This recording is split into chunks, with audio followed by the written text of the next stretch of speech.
participation for frontline communities. It focuses on whether or not the policy. On equity dimensions of climate change and urban development, Sarah is broadening MCAN's work to include affordable housing and workforce development. So, Sarah, you're on. Thank you. Thank you, Fred, and thanks everyone for being patient with some of the technical challenges with me getting into this lovely breakout room. And I'm just really excited to be here and to have so many people in this particular room. I am going to share my screen. I have a series of slides, so bear with me while I pull up my presentation. And it is a beautiful day here in Waltham, where I'm calling in from. I have to say, quite lovely. Feels like spring is around the corner. I feel a little bit lighter, so that's great. And I think, well, you all signed up to hear about energy equity and energy justice. And I think this is a really crucial year for understanding the full implications of inaction around equity strategies, policies, and programs.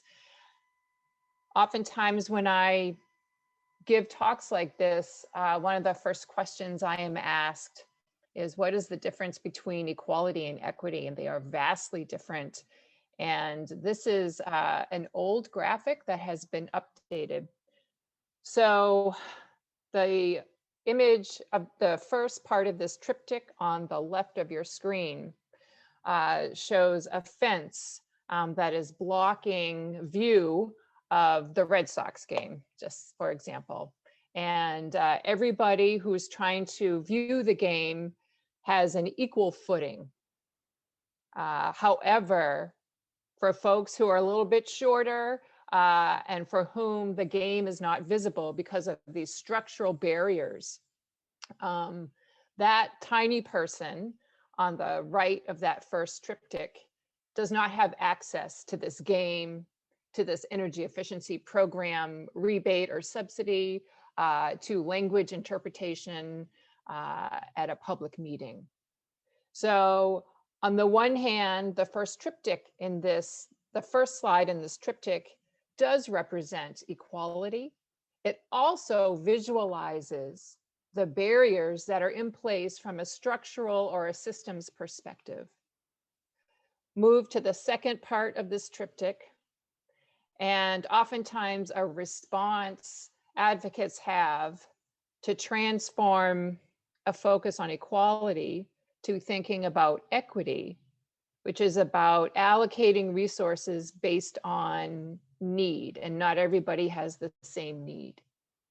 So all of a sudden, the shortest person who was unable to look above the blocked off fence line, now they have been given additional boxes, if you will, of resources to view the game, to access the program, to be eligible for resources.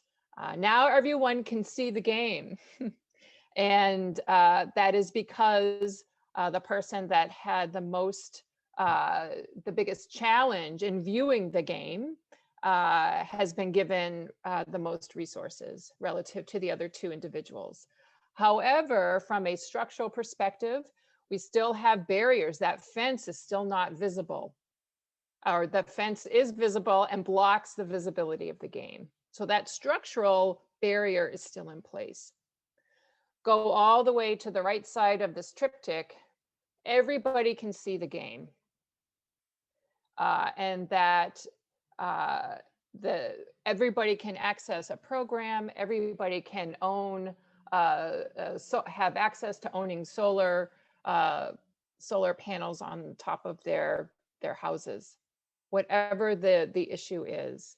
So we've gone from everybody being equal on the far left side with system barriers and biases in place to the far right, where we are standing on level ground in our differences.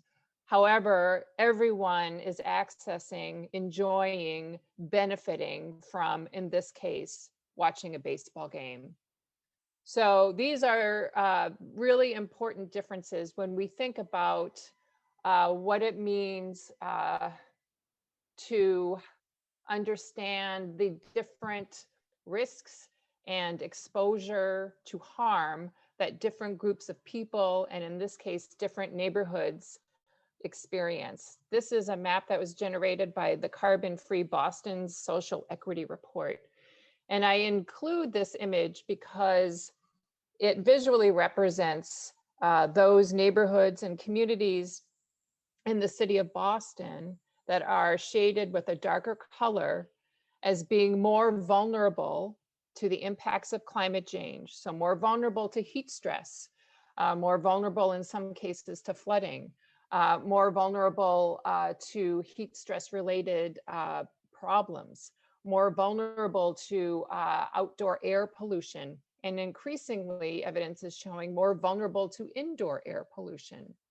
And so from a climate change perspective, understanding that different groups of people, and especially Black and Brown low-income communities, are much more vulnerable to the negative impacts of climate change, and on the flip side, stand so much to gain from things like a net zero stretch code being put in place, to mass save programs that actually really incentivize and subsidize low and moderate income households who want to gain access to energy efficiency programs and renewable energy, all in an effort to really enhance the resiliency of everybody in Massachusetts.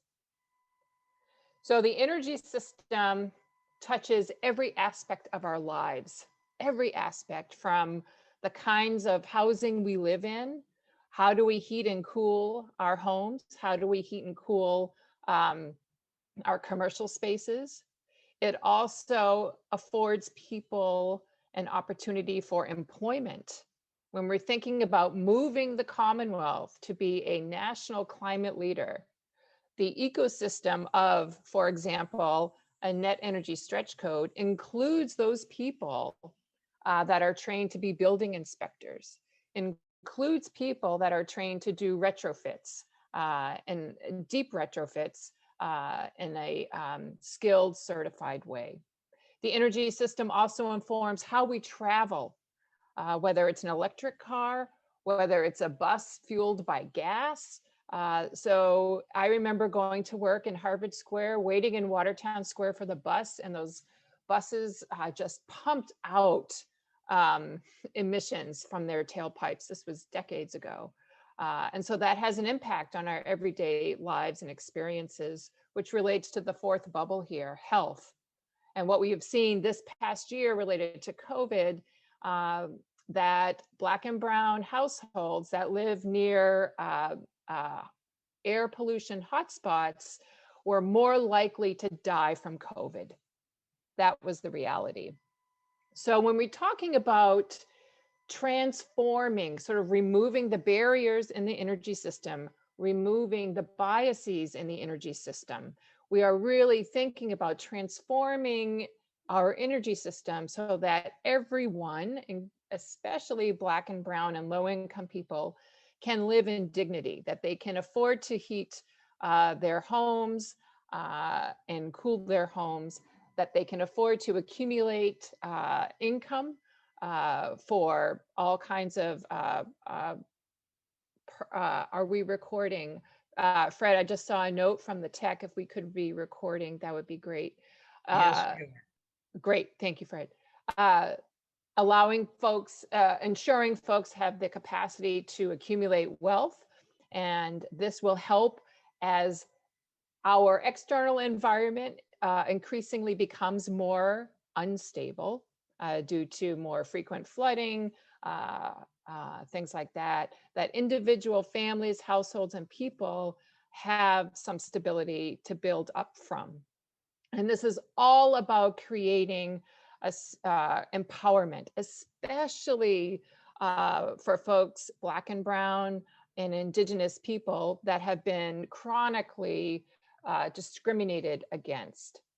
So going back now, thinking about what are some of the inequities that have been documented in the energy system. And this is from the US Energy Information Administration, looking at the residential energy consumption survey. It's 2015 data, but I think it is instructive.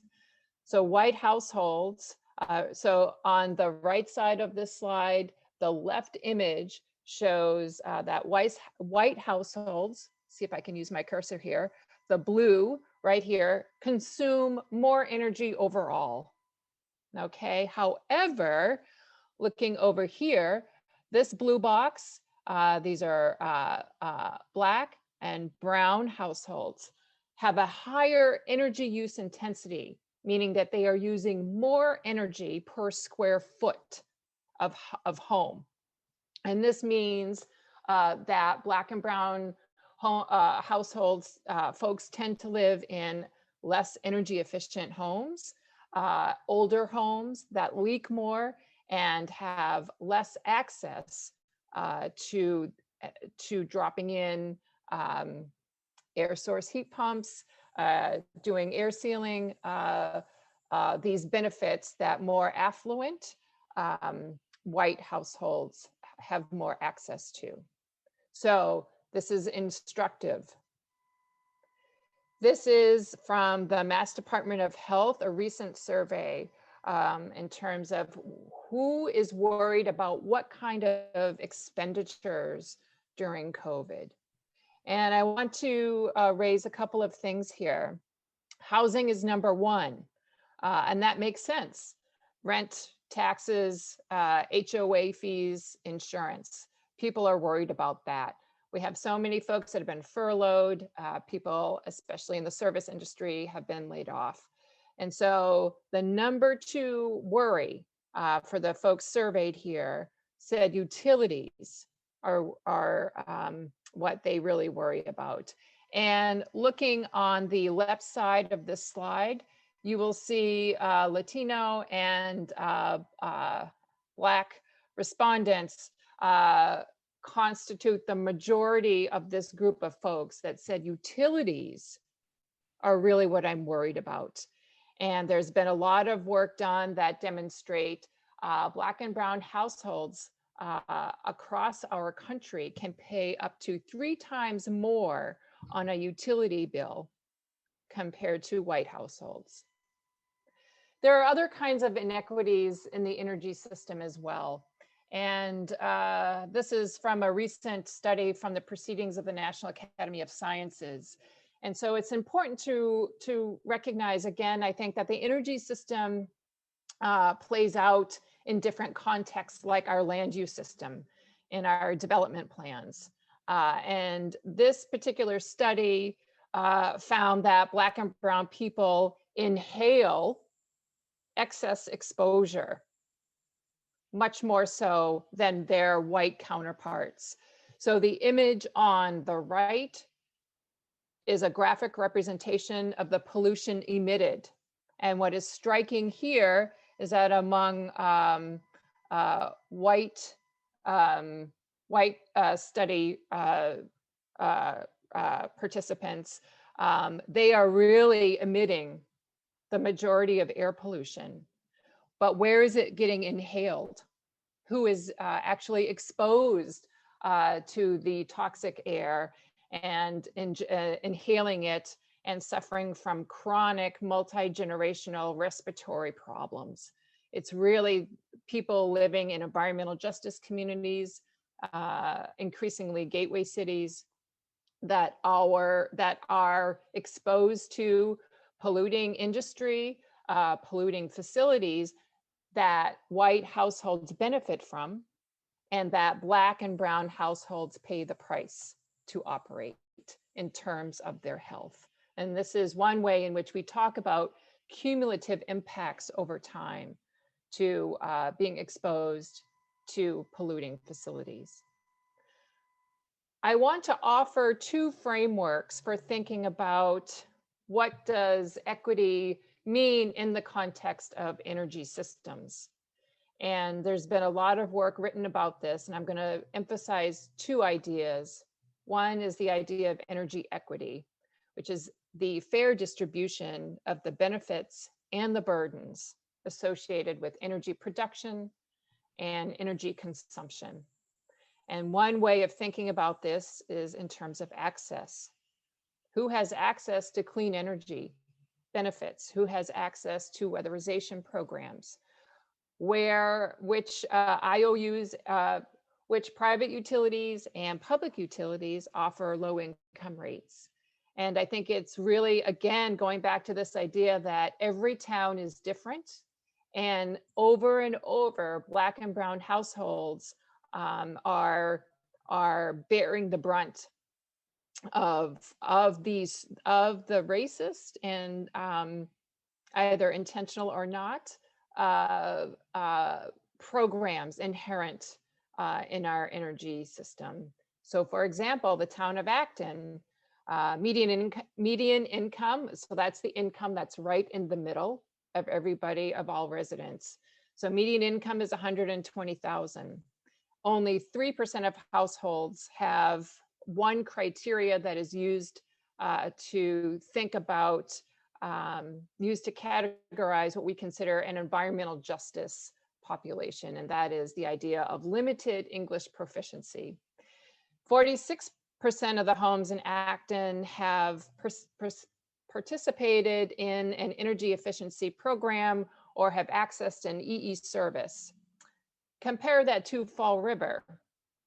65% of those homes are renter occupied, and the median income is half of the statewide average, and only 13% of folks have taken advantage of energy efficiency services. So there are a couple of different things going on, right? So one is about overall income, that idea of accumulating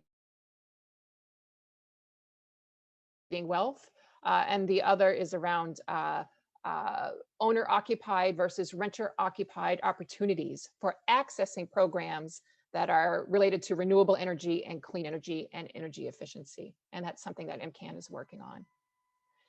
I want to be clear that energy equity is part of this bigger umbrella that people call energy justice. And so the goal of achieving equity in terms of health, in terms of wealth generation, in terms of accessing programs within the energy system, also from a justice perspective, means remediating the social, economic, and health burdens that Black and brown communities that are sucking in more toxic air compared to white neighborhoods. So it means really trying to change the system so that dynamic disappears. And this is super important for frontline communities. So energy justice really begins with centering the concerns of frontline communities, environmental justice communities, with the aim of making access to programs, clean energy, energy efficiency, making it easier, making energy more reliable and affordable, having more access to clean energy, and increasing the opportunities for people living in environmental justice communities to direct the future of their decisions. So there are three kinds of ways of thinking about energy justice, and these are all very helpful, I find, in evaluating the S9 climate bill, in evaluating what kinds of comments advocates can make in terms of the Clean Energy and Climate Plan 2030 interim document. This first idea is called procedural justice, and this is about the decision-making process. Does the CECP plan, does the climate bill, does your local energy committee have a process outlined that includes involving folks from, if you live in an environmental justice community, or if you're doing outreach to include folks that in a more from a more diverse background, into your committee work. Does your policy, does your committee center the decision-making of frontline communities? So the key consideration here really includes an evaluation of whether your policy allows for ownership and control of the energy assets. So we're trying to break down that fence that blocked the shortest person from seeing the baseball game, right? So this is really, really important, this idea of procedural justice. Distributional justice. Does the policy center economic, social, and health benefits for frontline communities and environmental justice communities? Does the policy make energy more accessible and affordable? So this is about distributing the benefits. It's about distributing access, and it's also about distributing the burdens. Representational justice. This is the third component. Does the policy create opportunities for employment, education, job training? Are folks are Black and Brown underrepresented people, are they represented on your committees? Are they represented on task forces or other decision-making entities? Are they represented in passive house training certification programs? Are they represented in mass save staff? So these are the kinds of questions to ask around representation. In the interest of time, I will just say energy justice is a direct response to three problems.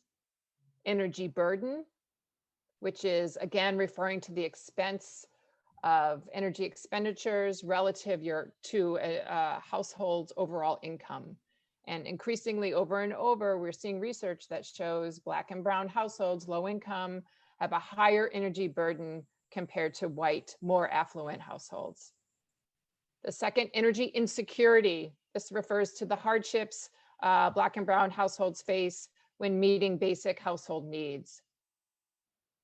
Energy poverty, that refers to the lack of access to energy itself. And increasingly, MCAN is talking about the lack of access to clean energy, to renewable energy. And specifically focusing on these three problems is one pathway to thinking about what does it mean to create a more democratic energy system. And it is really rooted in the idea that communities have a say and exercise agency in directing their energy future. We are fortunate enough here in Boston to have the Initiative for Energy Justice, which is housed within Northeastern University's program. And they have developed a scorecard. Dr. Shalonda Baker, who is now in the Biden administration as Director of Energy Justice, was instrumental in developing this scorecard. And this is something that MCAN uses to evaluate our legislative priorities and some of our internal decision-making processes. And it focuses on these 5 aspects. So as a energy committee, as a 350 node, as an MCAN chapter, using this scorecard I offer is a good start to integrating these ideas of justice into making comments on the CECP 2030 plan, into thinking about what to say to Governor Baker about the climate bill. And the scorecard focuses on the process. Is there a meaningful participation for frontline communities? It focuses on whether or not the policy aims to remedy past harms, reducing air pollution as one way to think about that. It focuses on decision-making. Are frontline communities centered in the decision-making process in terms of their experiences? It focuses on distributional justice. Are the benefits going first and foremost to the most vulnerable households, to the most vulnerable neighborhoods? And then lastly, it focuses on access. Does the policy make energy more accessible and more affordable to the folks that stand the most to benefit by expanding access? And then you add up your values. This is just a screenshot of the scorecard worksheet. So I really encourage folks on this call to use this as a first pass at thinking about how to really integrate these concepts of equity into your advocacy. And very quickly, there are existing, as you all know, advocacy opportunities for you to practice integrating the concepts of equity into your advocacy. I do suggest a first place to start, especially for white folks on the call, to learn more about these intersections of race and whiteness and power. MCAN, we've been having some internal discussions with staff and our board about this. And it's just really instrumental because we bring our whole selves to our advocacy work, including our own personal biases that have been inculcated into us by discriminatory systems. So we're trying to unpack and create practices of liberation in our advocacy. Secondly, learn more about your community. There's so many well-informed advocates on this call, but for example, if you live in a municipal light plant district and you want to learn more about what that particular light board is doing around energy equity, attend a district light board meeting. Volunteer on a local municipal committee. I know so many of you do that already, but this is a really great space to enter into those civic dialogues with an ear towards how can we transform our energy system to really serve the most vulnerable people in your community, and if you live in an EJ community, to really serve the residents of that EJ community. There are standing advocacy opportunities in the regulatory realm, including the Energy Efficiency Advisory Council's budget cycle, EEA. This is the body that sets Mass Save's budget for the next 3 years. They have just put together their final recommendations. I believe starting in April, that comment period will be opened up. This is precisely the point where you can provide written and spoken testimony around many of the concepts I've talked about so far. And MCAN has worked with advocates and our partners to put in proposals to increase workforce development funds, prioritizing residents in environmental justice communities. For example, another example, increasing incentives for retrofitting homes, especially low and moderate income households, and increasing funding that would directly assist low and moderate income households' access to solar and energy efficiency programs. Hey, Sarah? Yes. So we're past time now. I realize that I showed up late, so I thought I would have the grace of another 10 minutes. Okay, all right. So we do have a few more minutes in the breakout room. It's going to stay open for a few more minutes. I have 2 minutes left. Okay, great. Great. So other legislative opportunities include two bills that MCAN has been instrumental in pulling together. One is a housing retrofit program for low and moderate income households in gateway cities. That's the Green Initiative, developed in collaboration with Environment Mass, working with Rep. Higgins out of Leominster. The second is a much broader piece of legislation that brings together the targeting of 1 million retrofits over 10 years in conjunction with creating jobs to actually scale up and do those retrofits. That bill comes out of the Mass Renews Alliance, formerly known as the Green New Deal. And there are embedded links in the slideshow that will take you to more information. I do want to end my presentation by sharing with folks that there is an environmental justice table that is convened in the state. And they are putting forward 3 bills that are super important around aspects of energy equity. The first is a bill that will reform how energy facilities are sited. This is super important after the decision to continue the permitting review process for the East Boston substation. Second is a civil rights act that will allow folks who have experienced discrimination from state programs to be able to sue the state without needing to prove intent on the part of the state to be discriminatory. This is really important. And three, this is an outdoor-indoor air quality bill that sets a baseline and then improvement targets for air quality in hotspots across the state to work in tandem with greenhouse gas reduction targets. So these are all really important pieces of legislation. I encourage you to check them out. And again, there are embedded links in this slide deck for you to review. This is my last slide. These are just resources that I've alluded to, including as well as other resources that I encourage you to check out, including the Hot Take podcast, which is an intersectional podcast about climate, race, and energy. So I really encourage you to listen to that. With that, I will stop sharing my slide. Okay, so I'm gonna do that, Fred. So thank you all for hanging in there. And I'm sorry I showed up late due to technical problems, but I haven't been monitoring the chat. I'm gonna grab it, Fred, and I will. There are two questions in there. Since there are only a few of us here in the room, maybe Ed, you want to ask Sarah directly, and I'll unmute you.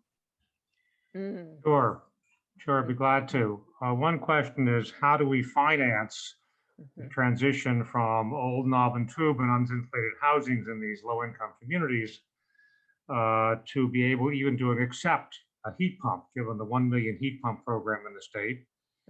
Larry rightly referred me to 3888, which is 3338, which is a planning device, but also I just added to the chat the reference to sections 15 through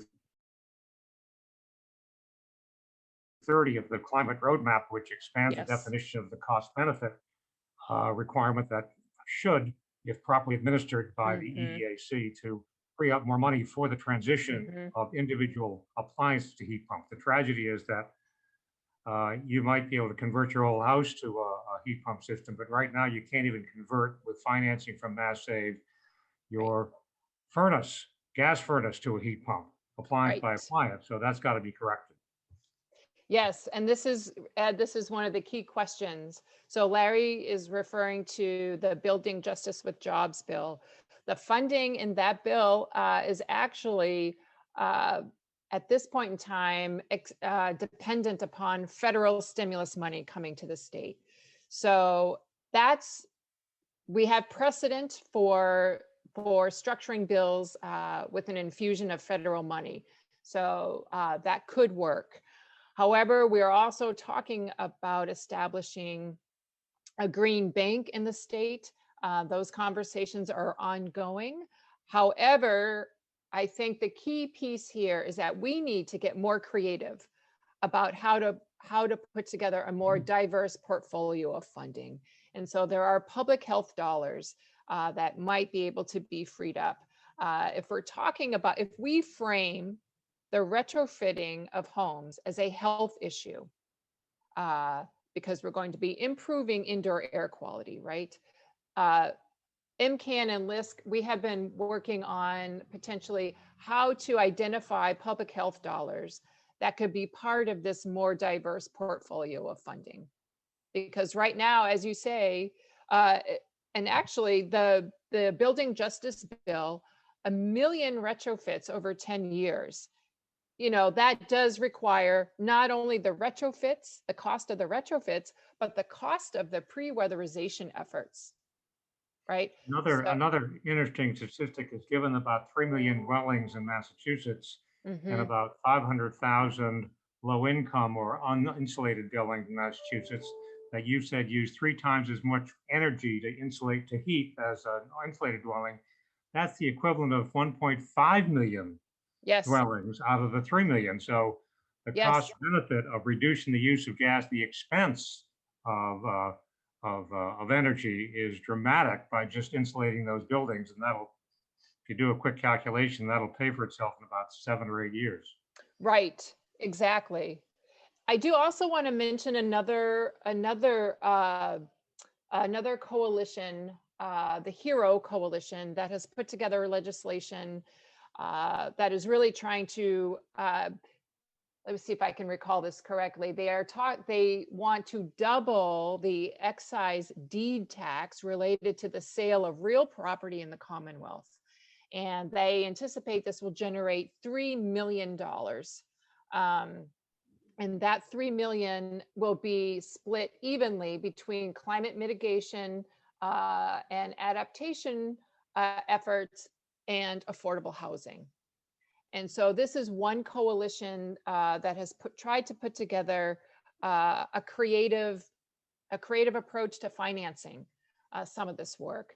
That kind of bill goes to the Revenue Committee, and that can be a difficult committee to get this kind of creative financing out of in a reasonable way. So it will be interesting to see what happens. But I think this is exactly one of the reasons why MCAN, as a white-led organization with a largely white base, we really need to buckle down and think about what are some really creative financing strategies that center the benefits, that center the access to heat pump funding, to retrofit funding for environmental justice communities. I suspect, Sarah, that most of that housing that we're concerned with is rental housing and not Yes. owned. In which case, you have the advantage of providing tax credits and quick write-offs for those, so long as those landlords don't move the people out of that housing. So you have to have some rental stability for them. So this is, yes, Ed, So this is critical. this is so important. Thank you for mentioning this. In the in HD 3338, the Buildings Justice with Jobs bill, one of the key pieces is renter protection. And we're actually working to strengthen some of those protections. And so there is amazing work coming out of New York, Thrive New York, that have developed green lease programs. And so in rental properties, one of the key challenges is, who pays for what and who gets those benefits, the split incentive problem. And so in that particular piece of legislation, we are still working to ensure that renter protections are in place. And right now the legislation includes a rental cap post retrofit for 7 years. That's okay. We need more protections, and that's what MCAN and others are working on that particular bill. But absolutely, I think the rental housing problem is critical, especially in environmental justice communities where home ownership is pretty limited. Any thought applying Solarize Massachusetts concepts to electrify Massachusetts concepts? I mean, you go into a town with Solarize, you reduce the cost of each particular installation by having 1 or 2 contractors. And you do a whole block of housing, one after the other, as long as you can get the agreement of the tenants and the landlords to do that. So it's fascinating. So I've been having a lot of conversations with folks around the state and folks in the Southeast. And there's a lot of research that shows Black homeowners typically have to work with a third-party vendor to get solar installs on their roofs. That third-party vendor typically charges them more, starts off with, you can rent these panels as opposed to you can own them outright. So when I talk about the inherent biases and discriminatory practices in so many programs, I think what we have seen in redlining in terms of real estate transactions, in some cases has carried over to what we see in third-party transactions, specifically in solar, in relationship to Black homeowners.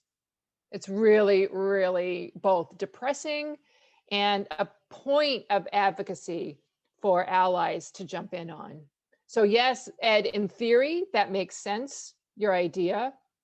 And I think for all of us on the call who are white, to really, we are coming into our advocacy efforts from a place of, typically from a place of privilege, and really trying to understand how does our idea of what makes sense to do, how does that line up with the experiences of folks living in environmental justice communities, where by virtue of the color of their skin, they just don't have the same world in many fundamental ways. So when I think it was Rep. Gouveia talking about, or maybe it was Ricky talking about expanding our base, right? Expanding the movement. I think this is one of the key ways in which white advocates have, I think, an obligation to listen, to really listen to the experiences around trying to access mass save programs, trying to access solar, trying to buy an electric vehicle and get the rebates for that, and just even having information available to Black and Brown people that may not know about all of these programs. Last question, anybody? Zena, you're on mute. Thank you. Thank you so much, Sarah. This has been an incredible presentation. I work with an organization called Violence in Boston. I'm not sure if you've seen some of the coverage of our founder, Monica Cannon Grant, and some of the protests she's led. And so what I've experienced in the organization is a lot of times we want to do good. We want to listen to people. Some of us who have this equity lens are really open to listening, but there isn't really an opportunity for this information exchange because people are trying to survive and lead their lives. I mean, they're struggling, and we're asking them to come into our spaces and give us information. And so there has to be some sort of benefit given to people for this valuable information for us working to better their environment and all of the work we do.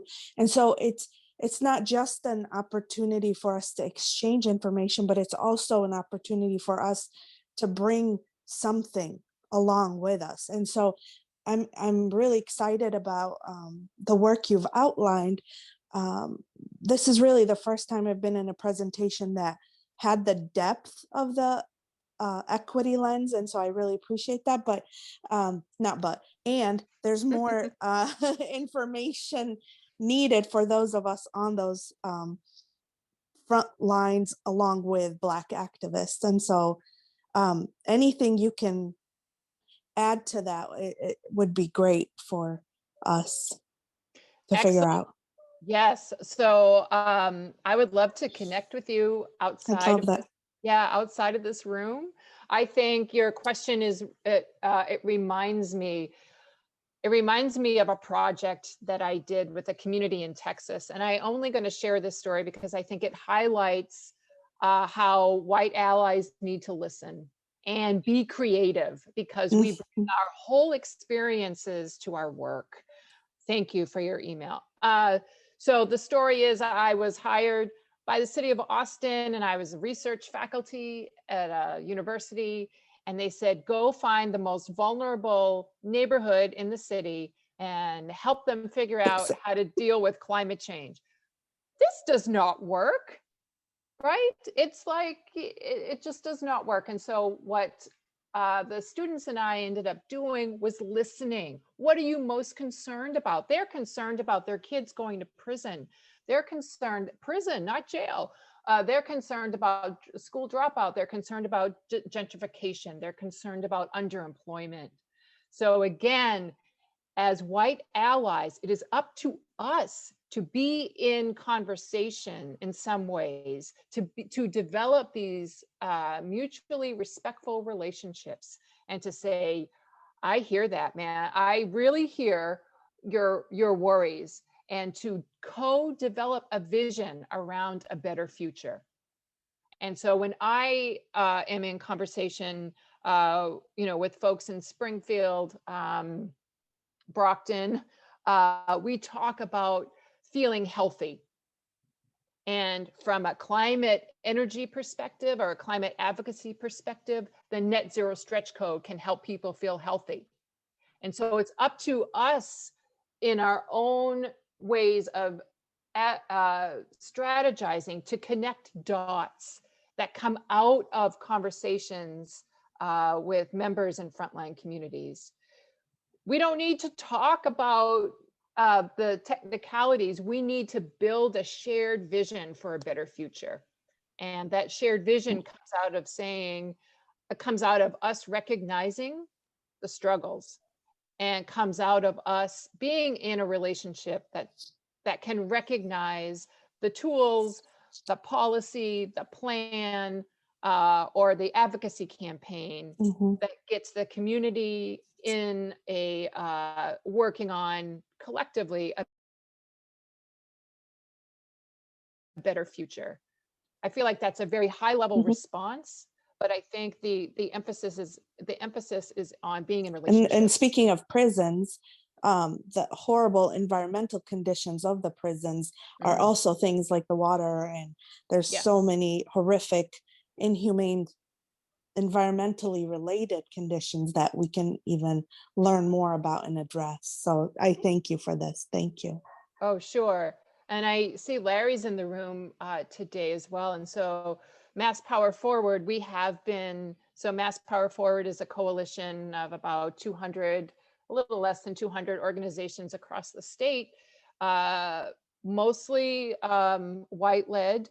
We as a coalition are also working on unpacking, what does our privilege look like? How can we support environmental justice legislative priorities? And how can we understand our own, how can our work start to dismantle that fence in front of the baseball game, right? And that is, so Larry's on that call. I don't see everybody on my tile here, but so that's another place for folks to come and join a growing movement around energy equity and energy justice. So I'll just make that plug. So they're about to kick us out. Okay. Thank you, Sarah. This was fantastic. All right. Well, I'm so glad that I was able to come into the room, and you will be getting the slides, and please feel free